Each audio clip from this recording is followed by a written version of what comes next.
Have you ever noticed how we're told, over and over again, that the secret to happiness is to surround ourselves with as many friends as possible? That the more people you know, the fuller your life will be? It sounds comforting, doesn't it? But here's a question. What if that's only half the truth? What if, after a certain point in life, true happiness isn't about adding more people, but about gently letting go? Let me take you to a moment in time. Imagine yourself at 70 years old. You've lived through decades of laughter, celebration, heartbreak, and change. You've seen people enter your life like shooting stars, bright, dazzling, and then gone. You've been in crowded rooms filled with conversation, and you've also known the silence of a room where no one calls your name. And somewhere along the way, you realize something. Not every friendship is meant to last forever. Not every connection needs to be kept alive at all costs. In our culture, we glorify busyness. We glorify the full calendar, the long contact list, the endless notifications. We've been conditioned to believe that being surrounded by people is proof of our worth. That if you're alone, something must be missing. But the Buddha, in his quiet and timeless wisdom, offered another way. You cannot travel the path until you have become the path itself. What does that mean? It means that the journey isn't about collecting more people, more approval, more recognition. It's about becoming so deeply rooted in your own being that your sense of peace, your sense of self, doesn't depend on anyone else. This video is going to explore something that may surprise you, even challenge you. We're going to talk about 8 reasons why friendships aren't as necessary after the age of 70, not because people stop mattering, but because you begin to understand the beauty of solitude, the power of letting go, and the freedom that comes from no longer chasing validation outside of yourself. You might be thinking, but won't that be lonely?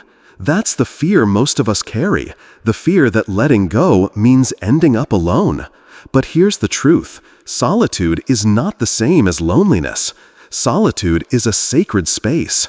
It's where you rediscover who you really are without the noise of other people's expectations.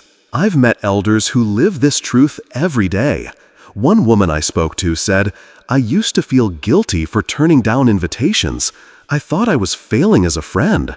Now I realize I was failing myself by saying yes when my heart wanted to say no." And maybe you felt this too, the tug of war between pleasing others and honoring yourself. When you're younger, you might think your value comes from how many people you can gather around you. But as the years pass, something shifts. You begin to see that the most meaningful connection you can have is with yourself. Letting go is not losing. It's gaining something much greater. Clarity, intention, and a joy that isn't fragile because it doesn't depend on anyone else. That's what we'll uncover together today. 8 lessons inspired by Buddhist philosophy that can transform the way you see friendships, aging, and your own inner life. These lessons aren't about cutting people off or retreating from the world. They're about choosing consciously. They're about releasing the relationships that no longer serve you so that the ones that truly matter have space to grow. So, if you've ever wondered why your social circle feels smaller as you get older, if you felt the quiet discomfort of watching friendships fade, or if you've simply started to crave more peace than noise, this conversation is for you. By the end of this journey, you might just see that the freedom you've been searching for has been here all along. Not in the number of people you know, but in the quality of the life you're living.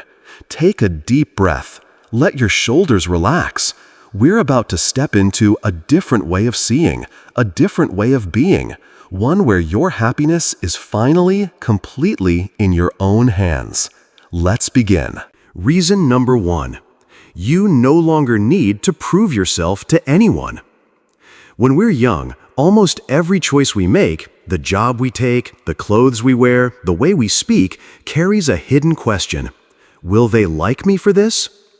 We chase recognition as if it's oxygen. We want the approval of our peers, our colleagues, even strangers.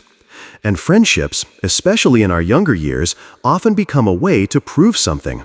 Proof that we're likable, respected, valued. But something shifts as we get older. By the time you reach 70, those old rules start to fade. You no longer feel the same urgency to impress anyone. And, if you're lucky, or intentional, you realize you don't need to. Buddhist philosophy puts it simply: do not seek peace outside yourself. When your sense of worth is tied to external validation, you'll always be at the mercy of others, their moods, their opinions, their attention. It's like building your home on shifting sand. One wave, one gust of wind, and everything feels unstable. But when your worth comes from within, no storm can shake you. Let me share a story. Harold spent his entire career climbing the corporate ladder. His life was a constant swirl of business meetings, networking events, and working lunches. His calendar was packed, his phone never stopped buzzing. He told himself this was proof he mattered, that the size of his circle reflected the size of his success. But when Harold retired, something happened. Many of those so-called friendships began to fade. At first, he fought to keep them alive, calling, emailing, accepting every invitation he could. But deep down, he noticed something uncomfortable. Most of these connections weren't rooted in real care. They were built on convenience. One morning, Harold was on his usual walk when he noticed an older man sitting alone on a park bench. No phone in his hand, no one beside him, just sitting there watching the trees. And yet, there was a lightness in his face, a quiet joy. Harold stopped, introduced himself, and they began to talk. The man's name was George. When Harold shared his struggles with the emptiness of his fading social life, George laughed gently. "I used to be like you," he said, "always needing people around to feel like I mattered. But one day I realized my worth isn't measured by how many people are in my life. It's measured by how at peace I am with myself." That conversation stayed with Harold. He started making small changes. He swapped out networking events for long walks in nature. He traded mindless small talk for quiet mornings with a cup of tea. He picked up meditation, something he'd always been curious about but never had time for. He began journaling, not for an audience, but for himself. At first, the quiet felt strange. There were mornings when the absence of emails and phone calls felt like a void. He wondered, have I become irrelevant? Am I truly alone? But over time, the stillness became comforting. Without the noise, he could finally hear his own thoughts. Without an audience, he could finally live without performing. One evening, as the sun dipped below the horizon and painted the sky in shades of gold and crimson, Harold sat by his window, just watching. And in that moment, he felt something profound. This is beautiful, and I don't need anyone else to confirm it. That's the moment Harold truly understood the Buddhist's teaching. Do not look for sanctuary in anyone except yourself. Because here's the truth. Your value was never meant to be measured by the applause of others. The truest friendships, including the one you have with yourself, don't require constant proof or performance. So if you find yourself in a season of life where friendships are fading, where the invitations are fewer and the phone is quieter, remember this. You don't need to prove yourself anymore. You are already enough, exactly as you are. And maybe, just maybe, the peace you've been chasing all your life has been waiting for you in the silence all along. Reason number 2. Peace becomes more valuable than socializing. There's a Buddhist parable about a man carrying a heavy sack of stones everywhere he goes. One day, he meets the Buddha, who asks, "Why do you carry this burden?" The man replies, "Because I always have." The Buddha smiles and says, "Then put it down." Friendships can be like that sack of stones. They can bring joy, yes, but they can also bring weight, obligations, unspoken expectations, conversations you no longer connect with, gatherings you attend out of habit rather than genuine desire. Think about it. How many social interactions in your life right now truly feed your soul, and how many simply drain you? Margaret knew this feeling well. In her younger years, she thrived on social gatherings. Her calendar was a vibrant mosaic of dinner parties, weekend brunches, and charity events. She told herself this was the fabric of a full life, staying busy, staying connected, never missing a moment. But over time, something began to shift. She noticed that after many of these gatherings, she came home not energized but exhausted. Conversations felt repetitive. Small talk became a loop of recycled gossip and polite smiles. And deep down, she started to dread certain phone calls, the ones that always seemed to pull her into commitments she didn't actually want. At first, she brushed it off. Friendships take effort, she told herself. This is just part of being social. But the truth was gnawing at her. She wasn't enjoying herself anymore. One evening, after another long dinner filled with chatter that skimmed the surface of life, Margaret came home, kicked off her shoes, and sat in her quiet living room. The silence felt strange at first, almost too still. But in that moment, a question rose in her mind. Why am I doing this? Is it truly making me happy? Or am I just afraid of what solitude might feel like? That question became the turning point. Margaret decided to do something radical. She stopped forcing herself into social interactions that didn't feel meaningful. She stopped saying yes out of guilt. She stopped attending events simply because they were on the calendar. Instead, she began embracing solitude. She picked up books she had always meant to read. She started her morning slowly, sitting on her porch, letting the sun warm her skin as she listened to the birds. She took long walks in nature, really noticing the way leaves rustled in the wind, how the colors of the sky shifted at sunset. At first, the quiet felt uncomfortable, a reminder of how much she'd been filling her life with noise. But slowly, it became comforting. The stillness wasn't empty. It was full of life she had been too busy to notice. One morning, she recalled the Buddha's words, "Silence is an empty space. Space is the home of the awakened mind." And for the first time in years, she felt awake. Margaret realized something powerful. Prioritizing her peace wasn't selfish, it was necessary. Without the constant buzz of social obligations, her mind felt clearer. She stopped replaying old conversations in her head, stopped worrying about whether she'd said the right thing. Her thoughts deepened, her inner world expanded. She found that companionship didn't always have to come from other people. Sometimes it was in the connection she felt with the earth beneath her feet, the satisfaction of creating something with her hands, or the quiet wisdom that emerges when you simply sit with yourself. One afternoon, a former friend called to invite her to a gathering. Margaret smiled, thanked them, and politely declined. Not because she was avoiding people, but because she had something more important to do. Simply be at peace with herself. And here's the thing, when you reach a certain stage in life, you start to understand that peace is not something you earn through others. It's something that already exists within you, waiting to be embraced. Our culture often paints solitude as a void to be filled. But in truth, solitude can be the richest space of all. It's where you get to know yourself without distraction. It's where you remember that your worth isn't defined by how many people you can gather around you, but by how deeply you can rest within yourself. So, if you ever feel guilty about stepping back from social obligations, remember Margaret's story. Remember the sack of stones. You don't have to carry what no longer serves you.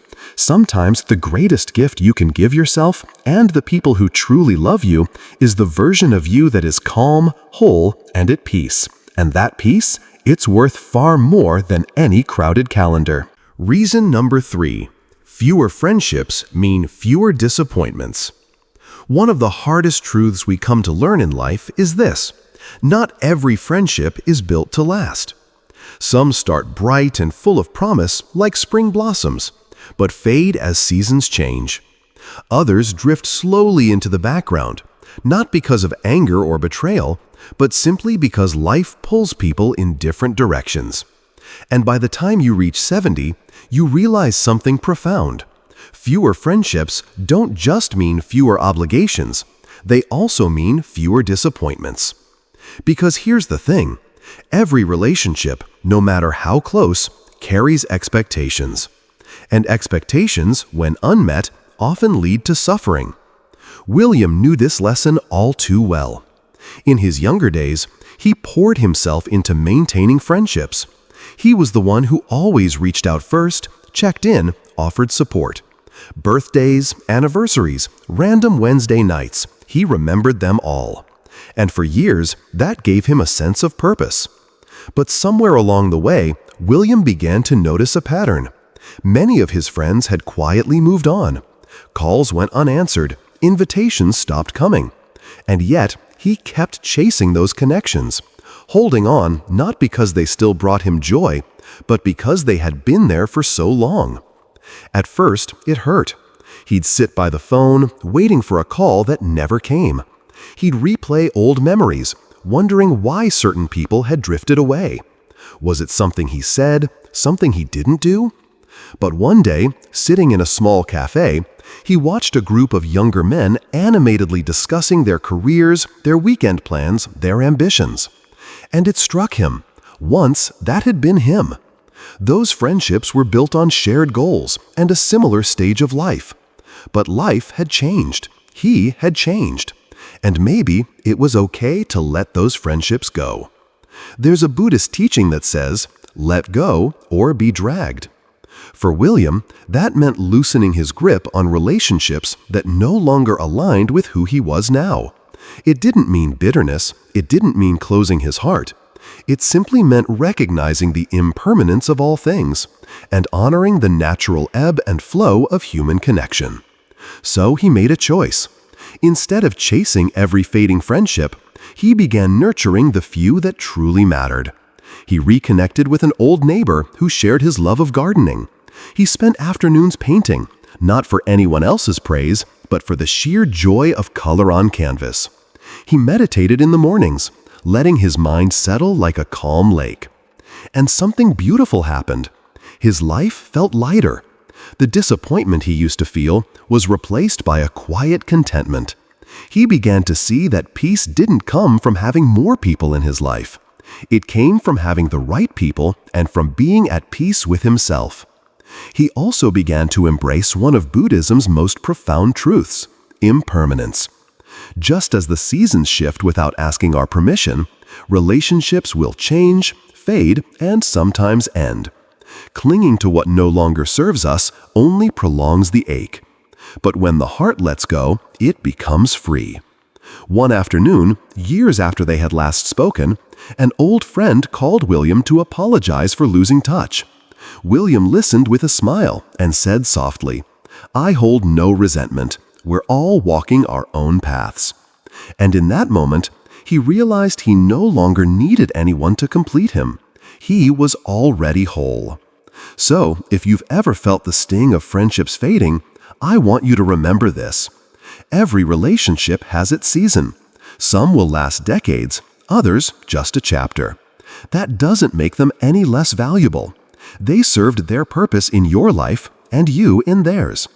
When you stop clinging to what's gone, you make space for what's meant to be. And more importantly, you strengthen the most important friendship you'll ever have, the one with yourself. Because in the end, fewer friendships don't mean less love. They often mean more peace.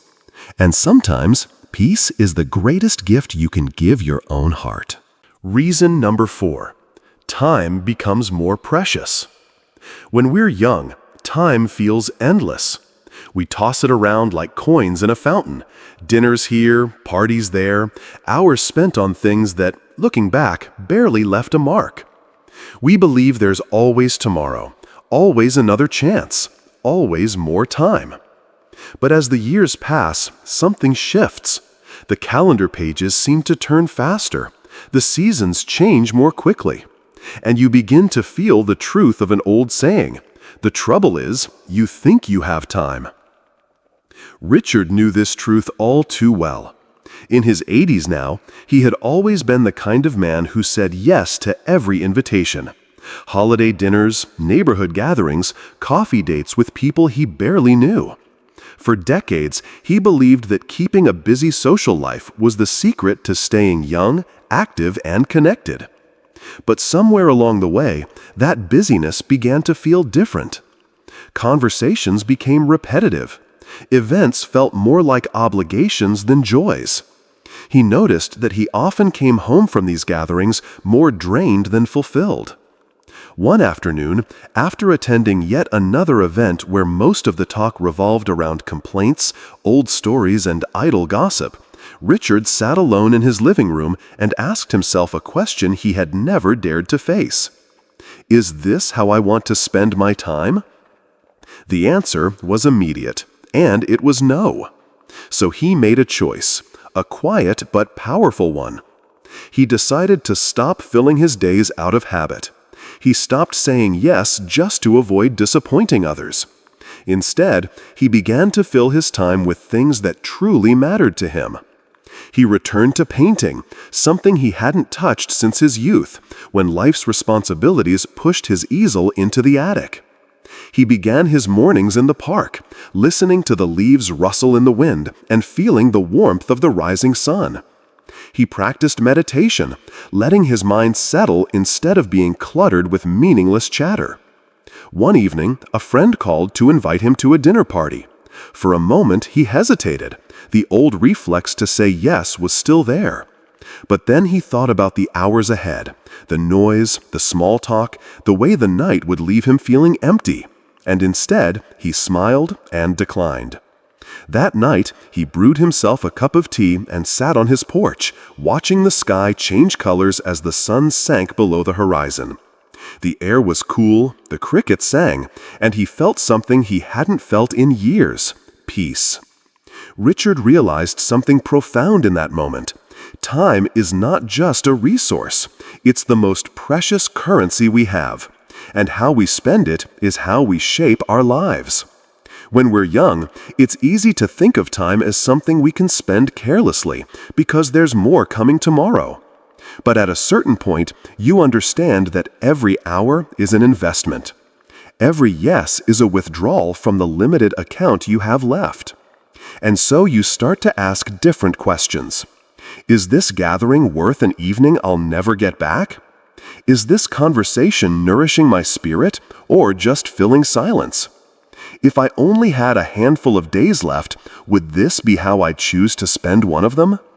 Buddhist philosophy reminds us that life is impermanent, not to make us fearful, but to make us mindful. When you see your time as finite, you live with more intention. You choose more carefully. You stop trading your hours for things that don't truly matter to you. Richard once told me, the best part about saying no to what doesn't matter is that you're really saying yes to yourself, to the life you actually want to live.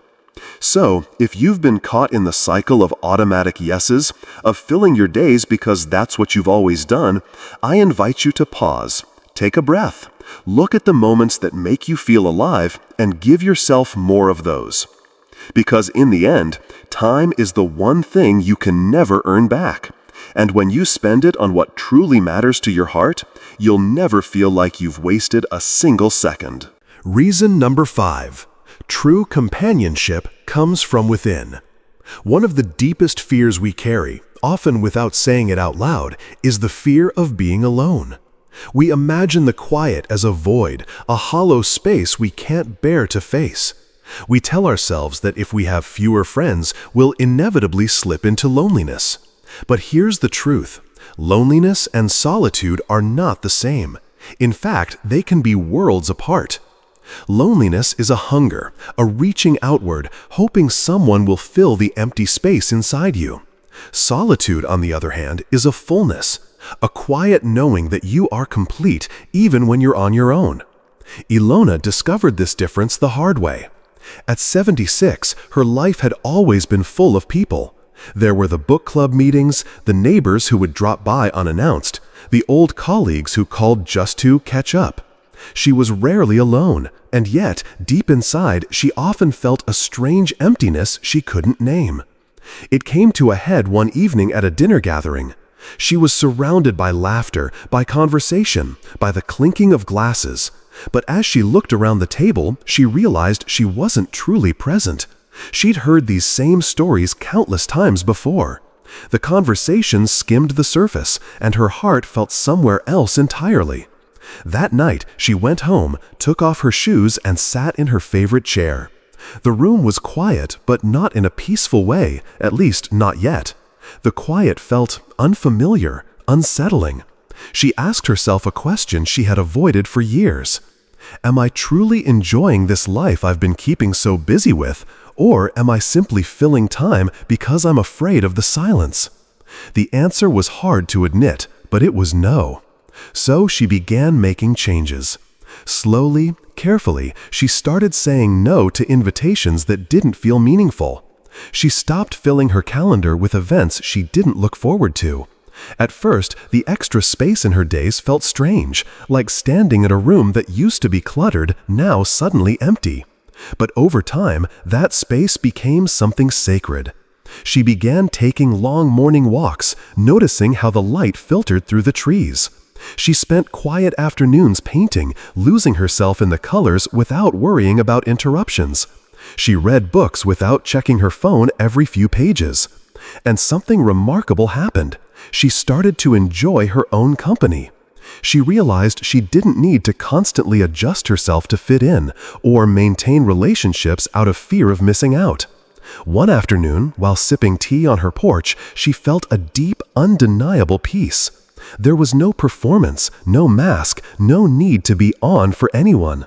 She was simply herself, and that was enough. The Buddha once said, "If you are quiet enough, you will hear the flow of the universe. You will feel its rhythm. Go with this flow. Happiness lies ahead." Ilona finally understood those words. She realized that true companionship had never been about the number of people in her life. It was about how at home she felt with herself. And here's the beautiful part. When you reach that place of inner contentment, the right people begin to appear naturally. Not out of obligation, not because you're chasing them, but because they are drawn to the calm, grounded presence you carry. Think about it. Have you ever met someone who radiated peace, who seemed fully comfortable in their own skin? Being around them feels different, doesn't it? It's not about what they say, it's about who they are, and that kind of presence can only come from within. If you've been afraid of stepping back from your social life, worried that it will leave you lonely, consider this. Solitude isn't an absence to fear, it's a presence to embrace. It's the space where you can hear your own thoughts, reconnect with your own values, and learn what truly makes your soul feel alive. Because in the end, the most important relationship you will ever have is the one you have with yourself. And when that relationship is strong, you'll find that you're never really alone. So maybe it's time to ask yourself, if I had no one else's company for the next week, would I enjoy my own? And if the answer is no, what small step could I take today to change that? Because true companionship doesn't start when the right person walks in. It starts when you realize you already have yourself, and that's more than enough. Reason number 6. Letting go opens the door to true freedom. One of the greatest gifts of aging, though we rarely talk about it, is the quiet ability to let go. When you're young, you spend so much of your life holding on to expectations, to obligations, to the image of who you think you should be. You keep your schedule full because that's what's expected of you. You keep relationships alive long past their season because you're afraid of what will happen if you don't. But with age comes a different kind of wisdom, the wisdom to see that you don't have to carry it all anymore. James learned this in his late 70s. For decades, he had been the life of every gathering. His calendar was always full: holiday parties, dinners, coffee meetups, social clubs. If someone invited him, he said yes. It didn't matter if he was tired or not in the mood. He believed that staying socially active was the key to living fully. But slowly, something shifted. The conversations started feeling repetitive. The gatherings left him more drained than energized. Some friendships were held together by nothing more than obligation, a shared history, not a shared present. One evening, James found himself at a noisy restaurant, sitting with a group of acquaintances he barely knew anymore. Laughter filled the air, but he wasn't laughing. He wasn't even really listening. His eyes drifted to the candle in the center of the table, watching the small flame flicker in the draft. And then a thought rose in his mind, clear and unshakable. I don't need this anymore. That night, something in him shifted. He decided he would no longer force himself to maintain connections that felt hollow. He would stop showing up out of guilt or fear of what people might think. At first, it was uncomfortable. Old habits don't dissolve overnight. The first few times he declined an invitation, he felt a pang of worry. Will they notice I'm not there? Will they think I'm being rude? But then something surprising happened. Life went on. The world didn't stop spinning just because James stopped saying yes to everything. In fact, the only thing that really changed was how much lighter he felt. With all that extra space in his days, James began to live differently. Mornings became slower, filled with quiet reflection and the sound of birds outside his window. He took long walks, paying attention to how the sunlight danced on the pavement and how the leaves whispered in the breeze. He read books that had been waiting for years, cooked meals that nourished not just his body, but his spirit. Most importantly, he no longer felt the need to perform for anyone. No forced laughter. No pretending to be interested in conversations that didn't matter to him. It was in that simplicity that James discovered a truth the Buddha expressed so clearly. You only lose what you cling to. And when you think about it, it's true in every area of life. The more tightly you hold on to something, a relationship, a title, an old identity, the more it begins to weigh you down. But when you release it, you create space for something far greater to enter: freedom. Not the kind of freedom you get from breaking rules or running away, but the deeper, quieter freedom of living on your own terms. The freedom to choose where your energy goes. The freedom to be fully yourself without the pressure to meet anyone else's expectations. If you've ever felt trapped by your own calendar, if you've ever kept a friendship alive simply because it was too awkward to let it go, ask yourself, what am I really holding on to? And what might I gain if I let it go? Because letting go isn't about isolation. It's about love. Love for yourself, love for your time, love for the life you have left to live. James often says now that his happiest years began the moment he stopped trying to be everywhere for everyone. I finally started being somewhere for myself, he told me. And maybe that's the invitation for all of us, to realize that letting go isn't the end of something.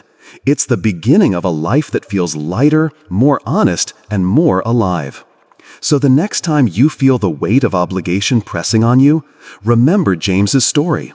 Remember that your worth isn't measured by how much you can carry, but by how freely you can walk when you finally set it down. Because the truest freedom doesn't come from adding more to your life.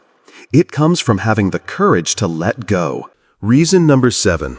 Mental and physical health take priority. There comes a point in life when you realize your energy is no longer something you can spend without thought.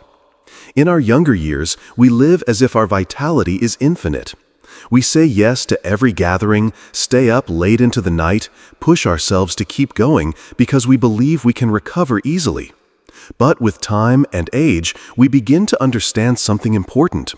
Every choice we make with our time is also a choice we make with our body and mind. After 70, your energy becomes a precious currency. And every conversation, every event, every environment either replenishes you or drains you. Anita learned this in her own quiet way. She had always been a social person: dinners with friends, big family gatherings, evenings spent at parties that stretched long into the night. She told herself these moments were what kept her connected, what made life rich. But over time, she began to notice the cost. After each late-night event, she struggled to sleep. The next morning, she'd wake up groggy, her body heavy, her mind foggy. Sometimes the conversations themselves felt exhausting, filled with negativity, gossip, or endless complaints. At first, she brushed it off. I just need to push through, she thought. But the toll was becoming clear.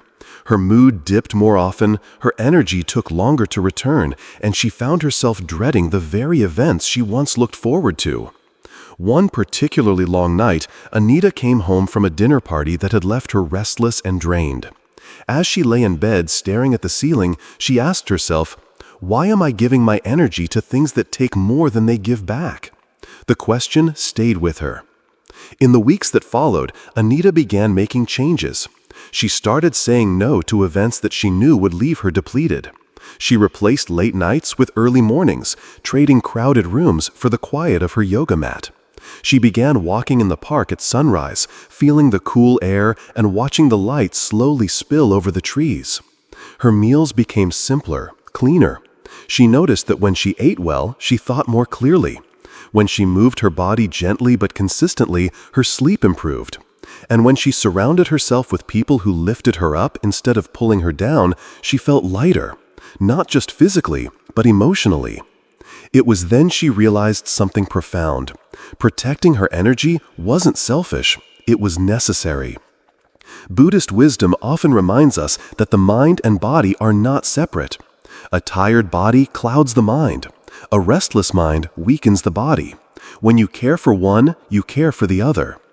Anita once said to me, "Every no I say now to something that drains me is a yes to my health, my clarity, my peace." And maybe that's the truth we all need to hear. We spend so much of life proving ourselves, showing up because we think we should, because we don't want to disappoint others. But in the later chapters of life, the quality of our days matters far more than the quantity of our appearances. So ask yourself, who in your life leaves you feeling lighter after you've seen them? What activities give you energy instead of taking it away? And what could you release today to make more space for your own well-being? Because here's the truth. When you prioritize your mental and physical health, everything else benefits. Your thoughts become clearer, your emotions become steadier, and the moments you do spend with others are richer, more present, more alive. In the end, the measure of a day isn't how much you fit into it. It's how much of it felt good for your body, your mind, and your heart. Reason number 8. More time to pass on wisdom and values to the next generation. One of the quiet gifts of having fewer friendships in the later years of life is something most people don't think about right away. You gain time. Not just time in the sense of hours on the clock, but quality time, free from unnecessary obligations, small talk, and surface-level commitments. And what you choose to do with that time can leave a mark far deeper than any busy social calendar ever could. Samuel understood this well. In his younger years, he had an impressive network of friends, colleagues, and acquaintances. His phone was always buzzing, his schedule always packed. But over time, as the circle naturally grew smaller, he began to notice something. He finally had room to focus on the things that mattered most to his heart. One day, sitting at his desk with an old family photo album, Samuel felt a wave of realization wash over him.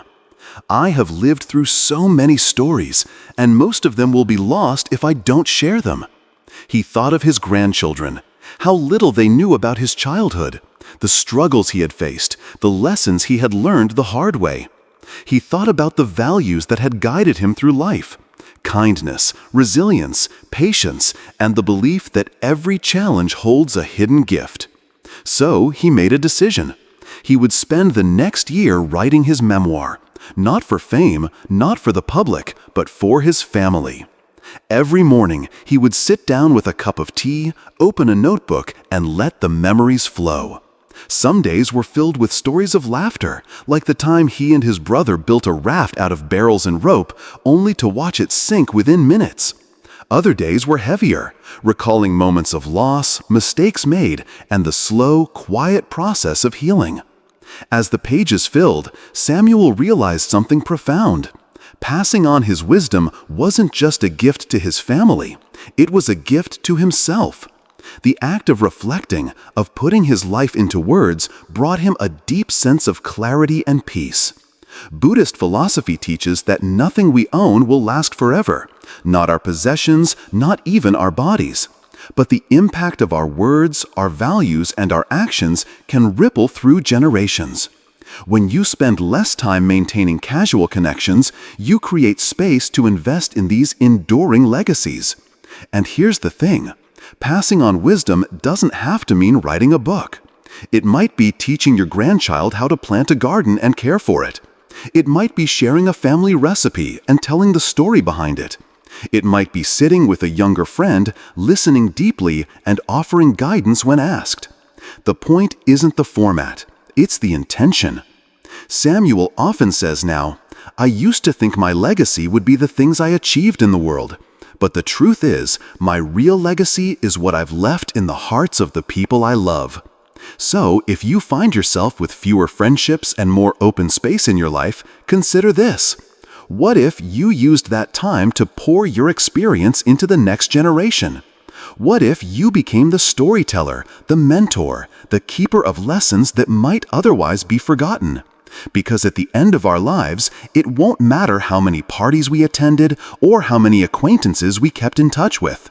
What will matter is how we touched the lives of others, how we helped them navigate their own paths a little more wisely, a little more gently, because we shared what we had learned. In the stillness that comes with a smaller social circle, you have the rare opportunity to focus on what lasts. And what lasts is never the noise, it's always the meaning. A life of inner peace at 70 and beyond. By the time we reach 70, something fundamental shifts. We are no longer defined by the size of our social circle. We are no longer chasing the approval of the crowd, bending ourselves to fit in, or measuring our worth by the number of invitations we receive. Those old measures of success in friendship start to fade. Instead, life invites us into a deeper chapter, one where peace takes center stage. A chapter where self-awareness is more important than social validation, where the joy of a quiet morning can outweigh the thrill of a crowded room, where your own company can feel like the safest, warmest place to be. This is not about withdrawing from the world, it's about showing up for the world from a place of wholeness instead of need. So let me ask you something, and really take a moment to let the question land. What, at this very moment, truly brings you joy? Not what used to bring you joy decades ago, not what others think should make you happy, but what right now makes your soul feel light, your heart feel full, and your mind feel at peace. Maybe it's the quiet rhythm of a morning walk when the world hasn't quite woken up yet. Maybe it's the way sunlight dances on water as you sit by a lake. Maybe it's the simple, deep comfort of being alone and feeling perfectly at home in your own skin. Solitude is not loneliness. Loneliness is a hunger, a reaching outward, a sense of something missing. Solitude is a fullness, a sacred space where you meet yourself again, without the noise, without the masks, without the need to perform. And here's the most beautiful thing. When you find peace in your own presence, the relationships that remain in your life are there not because of obligation, but because of genuine connection. They're the ones that feel effortless, uplifting, and true. The Buddha once said, "Be a light unto yourself." The light he spoke of isn't something you have to go searching for in others. It's already inside you, steady, unwavering, waiting for you to notice it again. So maybe now is the time to stop clinging to people who have already drifted away, to release the guilt of saying no to what no longer serves you, to treat yourself as your own greatest companion. Because when you do, something remarkable happens. Life becomes lighter, simpler, and somehow more meaningful than it's ever been. The answer to fulfillment has never been outside of you. It's been within you all along. If what we've shared today resonates with you, take it as an invitation, not to change everything overnight, but to begin noticing. Noticing the spaces where your peace is calling to you. Noticing the moments where you feel most yourself. And slowly, gently choosing more of those moments. And if this message spoke to your heart, I'd love for you to join me here, because this channel is where we explore the wisdom of life, the beauty of solitude, and the path to inner peace. Subscribe so we can walk this journey together, week by week, insight by insight. And if you know someone who might need to hear these words, share this video with them. You never know, it might be the exact reminder they've been waiting for. Remember, your greatest peace is already within you. All you have to do is embrace it.